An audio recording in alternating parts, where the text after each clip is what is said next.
ने कहा कि अच्छा इंग्लैंड की सेना आ रही है, कोई बात नहीं, हम अपनी पुलिस को ऑर्डर देंगे वो उनको गिरफ्तार कर ले।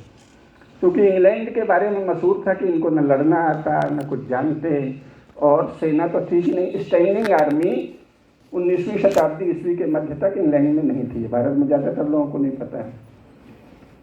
भारत में स्टैंडिंग आर्मी का गठन पहले हुआ है, उसके 1 साल के भीतर इंग्लैंड में स्टैंडिंग आर्मी के गठन की कोशिश हुई। बहुत सी चीज़ें ऐसी हैं जो भारत में पहले हुई हैं, और भारत से प्रेरणा लेके उन्होंने भारत में देखा कि यहाँ राजाओं के पास सेना है और बड़ी विशाल सेनाएं हैं, तो उससे प्रेरणा लेके की। तो कुल मिला के ये कि जब इंग्लैंड को लगा कि हम किसी तरह जर्मनों से नहीं जीतेंगे, क्योंकि जर्मन बहुत ही योद्धा जाति हैं, तो उन्होंने भारत के राजाओं से पहले तो मांगा कि अपने अपने सहयोग दीजिए, आप हमारे मित्र हैं। और साथ ही जो भारत में पहले तो ये तर्क देके कि हमारे व्यापार को खतरा है, तो आप थोड़ा सा हमको भर्ती कर लेने दीजिए। तो अलग अलग राजाओं और नवाबों से अनुमति लेके सिपाहियों की भर्ती की, और बाद में उसे ही आर्मी कहने लगे। यहाँ तक कि बाद में वो इंडियन आर्मी भी कहने लगे, और अब तो भारत में भी उसी को इंडियन आर्मी बता दिया जाता है। लेकिन वो तो बेचारे कंपनी के रक्षक दल थे। लेकिन चूँकि भारतीय थे, विशेषकर जब से अवध का जो शासन है वो विकसित हुआ, उसमें ईस्ट इंडिया कंपनी का अधिकार हुआ, तो बहुत से अवध के किसान जो योद्धा थे वो उसमें बंगाल आर्मी में चले गए। उसका नाम इन्होंने जानबूझ के छल बताया मैंने ना, अंग्रेजों का मुख्य बल है छल और कूटनीति। तो अवध के किसानों के बल पर, विशेषकर ब्राह्मणों के बल पर जो सेना गठित हुई थी, उसका नाम रखा रॉयल बंगाल आर्मी। उसमें बंगाली थे ही नहीं, और उसकी लिस्ट स्वयं अंग्रेजों ने छापी है, और बड़े गर्व से छापी है कि देखो इसमें सरयूपालीन ब्राह्मण इतने हैं, और कान्निकुब्ज इतने हैं, और सरयूपालीन ब्राह्मणों की इतनी शाखाएं हैं, और ये ऐसे भोजन करते हैं, और ये तो कोई कभी मांस खाते नहीं, सब सोपाकी हैं, अपने हाथ से भोजन पकाते हैं। पुस्तक छपी है मेरे पास है वो पुस्तक। तो इनमें से कौन लोग किस तरह से, कौन सतुआ खाता है सुबह, कौन क्या खाता है, ये भी सब छपा है। और बड़ा आश्चर्य करते थे कि अरे ये तो मांस नहीं खाते, और अद्भुत योद्धा हैं, और हिमालय में भी चले जाते हैं, पर्वतीय क्षेत्रों में, बर्फ के क्षेत्रों में कहीं भी, और लड़के आ जाते हैं। खैर, तो उन्होंने जब देखा कि प्रथम महायुद्ध में भारतीय सेनाओं के बल पर, जो रॉयल बंगाल आर्मी और दूसरी सेनाएं थी उसके बल पर सहायता मिली, बाद में अंग्रेजों ने जो आर्मी बना दी थी विधिवत उससे, और हमारे अनेक राजाओं की सेनाएं गईं। जैसे रेगिस्तानी इलाके में जो युद्ध हुआ, उसमें तो अगर जैसलमेर का ऊंट का निशाला नहीं जाता तो उनकी हार निश्चित थी। तो केवल जैसलमेर नरेश अपने ऊंटों वाली सेना लेके गए, इसी तरह बीकानेर के नरेश गए, देश के अनेक इलाकों से राजा वहाँ लड़ने गए मित्र धर्म के हिसाब से, क्योंकि वो उसकी बात अपन बाद में करेंगे कि ऐसा क्यों किया। उसमें कोई देशद्रोह और देशभक्ति का कोई मुद्दा ही नहीं था तब तक। तो जब उन्होंने ये देखा तो उनको मजबूरी में ये घोषणा करनी पड़ी कि अब हम भारत से चले जाएंगे, हमारा उद्देश्य क्रमशः सत्ता का हस्तांतरण भारतीयों को करना है। अब जो लोग चतुर थे वो ये तो जानते थे कि ये छली हैं, लेकिन ये भी देख रहे थे कि हम पे निर्भर हैं, तो देर सवेर जाना ही होगा। तो जो मिंटो मार्ले सुधार आया है उसमें यह घोषणा हो गई थी कि हम भारत से जाएंगे आगे पीछे। ये ठीक है कि उनके मन में कपट भी रहा होगा, मौका लगे तो नहीं जाओ, टिके रहो, लेकिन मजबूरी में उन्हें ये घोषणा करनी पड़ी। प्रथम महायुद्ध में भारतीय सेनाओं के पराक्रम के कारण विजय प्राप्त हुई। इस तथ्य को देखते हुए इस पे 2 विचार चले। एक तो कुछ लोग जो वहाँ भले लोग तो संसार में हर समाज में हैं, तो इंग्लैंड में जो भले लोग थे उन्होंने कहा भाई वी मस्ट बी ग्रेटफुल, हमें कृतज्ञ होना चाहिए कि भारतीय सेना ने हमारी रक्षा कर दी।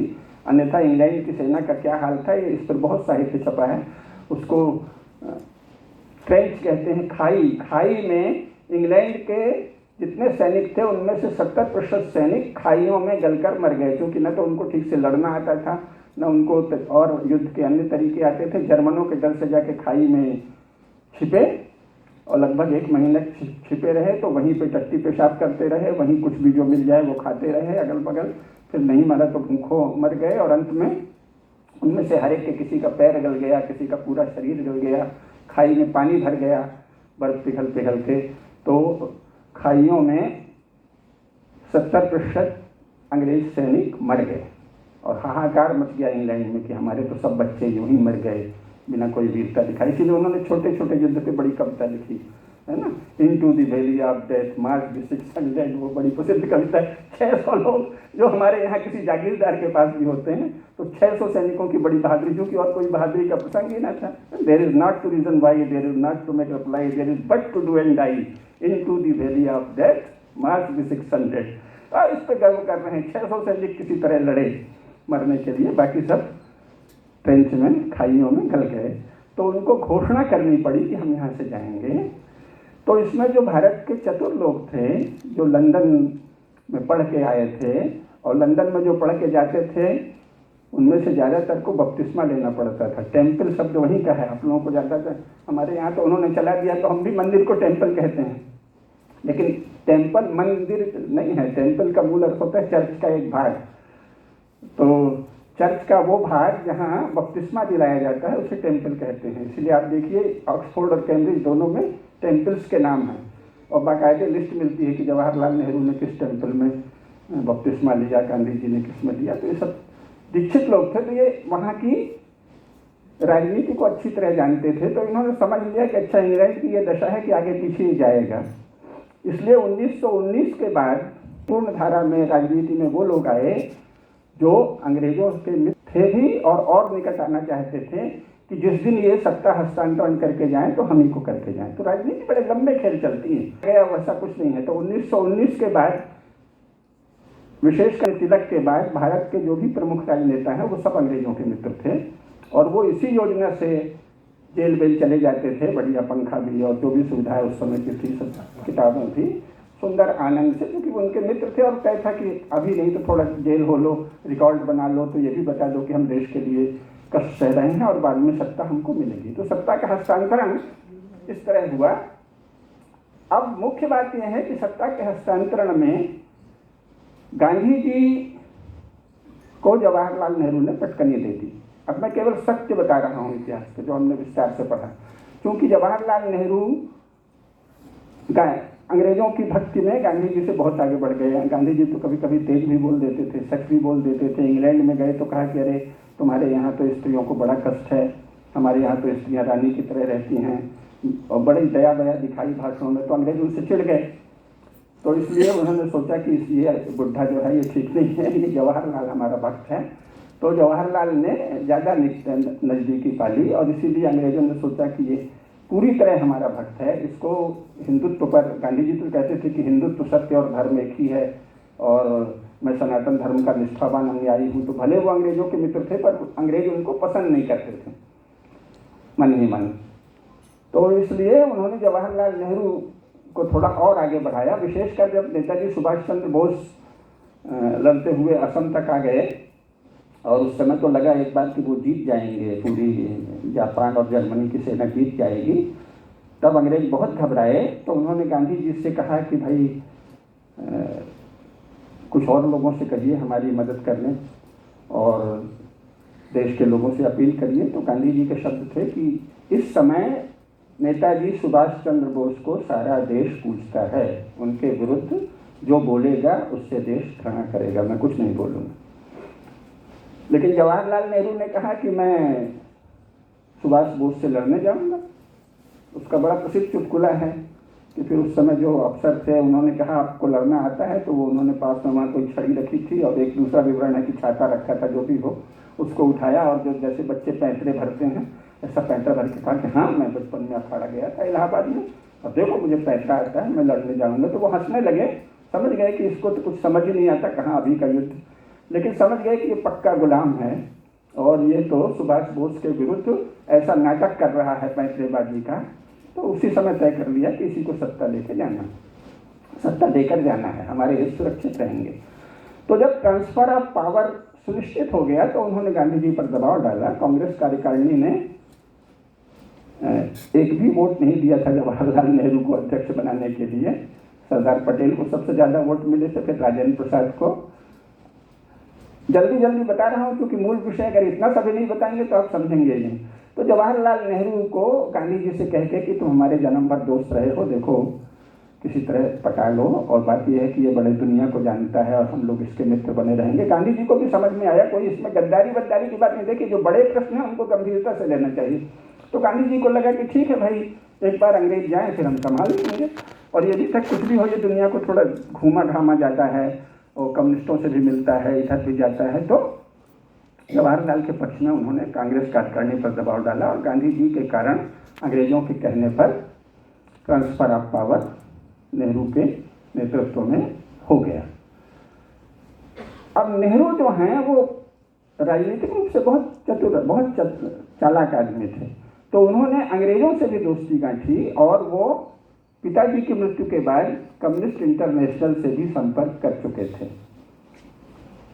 नतीजा ये हुआ कि उन्होंने सोचा कि ढांचा तो ये ब्रिटिश ही ठीक है, कौन नहीं उथल पुथल करेगा, तो जैसा अंग्रेजों ने जो ढांचा बनाया था प्रशासन का वो रहने दिया, लेकिन इसका वो सोवियत संघ में देख आए थे कि कितना आनंद है अगर आप कम्युनिस्ट ढंग से उपयोग करो, कमिटेड ब्यूरोक्रेसी, कमिटेड जुडिशियरी, सब कुछ कमिटेड हो। और ये जो कम्युनिस्ट हैं इनको तो गाली देने में, लड़ने में, इन सब में महारत हासिल होती है, तो हम क्यों ना सोवियत संघ के अनुयायी भारत में पैदा करें जो हमारे प्रति वफादार हों। तो ऐसा स्टालिन और नेहरू में संधि हो गई। आपके विषय से संबंधित मुख्य बात यह है कि इसलिए उन्होंने कम्युनिज्म को ऑफिशियली भारत में बढ़ने दिया। हालांकि प्रधानमंत्री बनने के तत्काल बाद पहले उन्हें कम्युनिस्ट पार्टी के विरुद्ध अध्यादेश जारी करना पड़ा था और कम्युनिस्ट पार्टी को प्रतिबंध लगाने ही जा रहे थे। ये शासकीय अध्यादेश है, सब कुछ सरकारी रिकॉर्ड बोल रहा हूँ। लेकिन इसके बाद स्टालिन के कहने पर उन्होंने कहा कि नहीं ठीक है, अभी प्रतिबंध नहीं लगाते, और फिर धीरे धीरे जो शीर्षस्थ कम्युनिस्ट हैं वो कम्युनिस्ट इंटरनेशनल के जरिए नेहरू और उनमें मैत्री होती गई। तो इसलिए यहाँ ये सब बातें चलती रहीं। इतिहास बोध जैसी बकवास साहित्य में क्यों चली? क्योंकि जवाहरलाल नेहरू कम्युनिस्टों के मित्र थे और उन्होंने कम्युनिस्ट पैटर्न की शासन व्यवस्था भारत में ला दी। अब इसके हमसे संबंधित बातें क्या क्या हैं? हमसे संबंधित मुख्य बात यह है कि केवल सोवियत संघ में और चीन में, यानी केवल कम्युनिस्ट देशों में, चेकोस्लोवाकिया और पोलैंड में भी जब वो कम्युनिस्ट थे, शिक्षा और संचार माध्यम पूरी तरह शासन के अधीन रहे। ये केवल कम्युनिस्ट पैटर्न है, इंग्लैंड में नहीं है। टाइम बताइएगा कि विषय ऐसा है कितना नहीं, मेरे पास घड़ी नहीं है तो रही। इंग्लैंड में, अमेरिका में, फ्रांस में, जर्मनी में कहीं भी शिक्षा व्यवस्था शासन के नियंत्रण में नहीं है। तो शिक्षा पूरी तरह शासन के नियंत्रण में हो, ये कम्युनिस्ट पैटर्न है। ये भारत में ज़्यादातर लोगों को पता नहीं, क्योंकि जब शिक्षा कम्युनिस्ट पैटर्न की आ गई तो जो पढ़ाया गया वही तो सीखेंगे। इसलिए इसमें किसी का दोष नहीं है, दोष ऐसे मत समझिए। हम क्या जानते हैं, बचपन से बच्चा पैदा होता है तो जो माँ बाप से सुनता है, पास पड़ोस से सुनता है, इसके बाद जो पाठशाला में सुनता है, जो पाठ्य पुस्तक में सुनता है। तो जब कम्युनिस्ट पैटर्न की शिक्षा हो गई तो शासन के द्वारा नियंत्रित पढ़ाई होने लगी, तो जो व्यक्ति पढ़ के निकलेगा, अगर वो बहुत मेधावी और बहुत अध्ययनशील नहीं है, अगर वो अलग से कुछ नहीं पढ़ता, अगर उसमें स्वतंत्र विवेक की सामर्थ्य विशिष्ट नहीं है, तो सहज रूप से वो उसी में उस्ताद हो जाएगा। इसलिए आप देखिए कि भारत में जो पढ़ने के लिए प्रसिद्ध परिवार हैं, उन परिवारों के बच्चे भी कम्युनिस्ट हुए हैं। पूर्वी उत्तर प्रदेश में बहुत सारे ब्राह्मण कम्युनिस्ट हैं, सबसे ज़्यादा ब्राह्मण ही कम्युनिस्ट हैं पूर्वी उत्तर प्रदेश में। क्यों? क्योंकि वो पढ़ने की आदत थी, तो कभी जो पढ़ाया सरकार ने वो भी पढ़ लिया, ठीक से भूख लिया, तो काल्पनिक चीज़ें पढ़ ली और उसमें उस्ताद हो गए। तो वो क्या पढ़ लिया है उस पर अभी अपन चर्चा करेंगे। तो इसलिए शिक्षा व्यवस्था पर शासन का एकमात्र नियंत्रण रहे, बच्चे वो पढ़ें जो सरकार चाहे। ये कम्युनिस्ट पैटर्न चूँकि लाया गया, इसलिए भारत में ये सारे विचार चल गए जिनका सत्य से कोई भी संबंध नहीं है। ये पृष्ठभूमि मैंने बताई। तो इसमें क्या क्या अनर्थ हुआ? इसमें पहला जो हमसे साहित्य से संबंधित है, पहला अनर्थ तो यही हुआ कि एक काल्पनिक बात जो कि मार्क्स ने कही थी, उसको भी ज़्यादातर मैं भारत के कम्युनिस्टों से मेरी बहुत गहरे संपर्क हैं, और साहित्य में जितने कम्युनिस्ट हैं उनसे तो थे ही, नामवर सिंह वगैरह सब हमारे काफ़ी घनिष्ठ थे। तो आपको ये जान के आश्चर्य होगा, या आप में से कोई यहाँ कम्युनिस्ट हो तो वो भी बता सकता है। मैं जितने कम्युनिस्टों को जानता हूँ उत्तर भारत में, उसमें से किसी भी कम्युनिस्ट ने दास कैपिटल पूरी नहीं पढ़ी। ऐसे तो आप मार्क्सवादी हैं, और अर्ली राइटिंग आप मार्क्स तो पढ़ी ही नहीं है, जिसने पढ़ी है वो अंग्रेजी वाले लोग हैं, दिल्ली के कुछ लोगों ने पढ़ी है, इसने पढ़ी थी, मधुकिश्वर ने पढ़ी है, ओंकार मित्तल ने पढ़ी है, राकेश भारद्वाज ने पढ़ी, जो SFI के ऐसे कार्यकर्ता हैं जो अंग्रेजी में पढ़े हैं उन्होंने तो पढ़ी है। लेकिन वस्तुतः है हिंदी के लेखकों ने दास कैपिटल नहीं पढ़ी है, जबकि पीपुल्स पब्लिशिंग हाउस से उसका बहुत ही सस्ते में पूंजी के 3 भाग प्रकाशित हुए। क्योंकि अगर आप पढ़ेंगे तो आप कम्युनिस्ट नहीं रह जाएंगे, नंबर 1 आपको घृणा हो जाएगी। क्योंकि एक तो वो यूरोप का जो वर्णन करता है, बड़ी ईमानदारी से मार्क्स वर्णन करता है यूरोप में कितना भयंकर अन्याय हुआ, शोषण हुआ, नीचता हो रही थी उस समय 20वीं शताब्दी ईस्वी में, ये आप जानेंगे तो आप फिर जो कम्युनिस्टों के द्वारा सारी दुनिया को अच्छा बताया जाता है और भारत को ही बुरा बताया जाता है वो मानेंगे ही नहीं। क्योंकि जो भारत का वर्णन, जो इंग्लैंड का वर्णन है वो तो भारत में बुरे से बुरे दौर में भी नहीं हुआ। बच्चियों से जिस तरह काम कराया जाता था और जिस तरह उनको रात रात भर जगा के भी काम कराते, तो बहुत भयंकर वर्णन है। आप पूंजी का 3 अध्याय विशेषकर हैं, दूसरे खंड में भी और तीसरे खंड में 1 अध्याय है, पहले खंड में 4-5 अध्याय, उसमें पढ़ लीजिए। यूरोप की बर्बरता का सबसे सशक्त चित्रण मार्क्स ने किया है। भारत में किसी कम्युनिस्ट ने पढ़ा होता तो इतना यूरोप भक्ति नहीं होता, असंभव है। तो वो ज़्यादा से ज़्यादा कम्युनिस्ट मैनिफेस्टो पढ़ते हैं वो तो छोटी सी पंपलेट है, पर्चेबाजी है। और दूसरा, मार्क्स को अगर आपने पढ़ लिया सचमुच ईमानदारी से तो सोवियत संघ और चीन में जो हुआ उसके आप समर्थक हो ही नहीं सकते।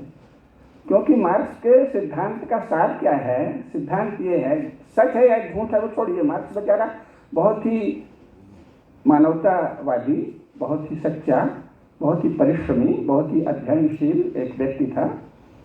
और वो उसने लंदन की लाइब्रेरी में ज़िंदगी गुजार दी पढ़ते हुए। तो जहाँ मिशनरियों ने जो जो कचरा दुनिया भर के बारे में लिखा था वो पढ़ा, मान लिया कि यही सच होगा, तो उसने वो उसके आधार पर दुनिया के विषय में लिख दिया। दुनिया का कोई ज्ञान ही नहीं था, जो वहाँ यूरोप का थोड़ा बहुत ज्ञान था उसको उसने पूरे विश्व में लागू कर दिया। तो कह दिया कि पहले प्रिमिटिव सोसाइटी थी, फिर इसके बाद feudal society I, agriculture society, और अब इसके बाद कैपिटलिज्म आएगा। तो उसके सिद्धांत के निरूपण का आधार ही अज्ञान था। अब तो सारी दुनिया ये जानती है। आपको यदि नहीं पता होगा, ज़्यादातर लोगों को नहीं पता है, मैं देखता हूँ कि यूरोप में दर्शन की जितनी पुस्तकें छपती हैं, क्योंकि मैं दर्शन का विद्यार्थी ही हूँ, दर्शन की अधिकृत और जो अधिकृत नहीं है उनकी पाठ्य पुस्तकों में मार्क्स का कोई उल्लेख ही नहीं होता। और अगर किसी में होगा तो 2 या 3 पन्ने में होगा। मार्क्स को कोई भी यूरोप का दार्शनिक नहीं मानता। मार्क्स यूरोप के किसी भी दार्शनिक ग्रंथ में मार्क्स को दार्शनिक नहीं, पॉलिटिकल एनालिस्ट माना जाता है, बस राजनीतिक विश्लेषक या राजनीतिक अर्थशास्त्रीय विश्लेषक। लेकिन भारत में तो उसको दार्शनिक कहते हैं। लेकिन मान लीजिए कि मार्क्स दार्शनिक था फिलहाल, तो उसने क्या कहा है कि सभ्यताओं का विकास वर्ग संघर्ष से होता है। तो जो अधिक बुद्धिमान होते हैं, अधिक होशियार होते हैं, वो सदा कम बुद्धि वालों का शोषण करते हैं और उससे मेहनत ज़्यादा लेते हैं और उसको पैसा कम देते हैं, और कुल मिला के इससे सरप्लस पैदा होता है और सरप्लस से सभ्यता की उन्नति होती है। इसलिए वर्ग शोषण और वर्ग संघर्ष ही सभ्यता के विकास की अनिवार्य शर्त है। ये उसने कह दिया, इसका कोई प्रमाण नहीं है दुनिया में, पर कह दिया। खैर,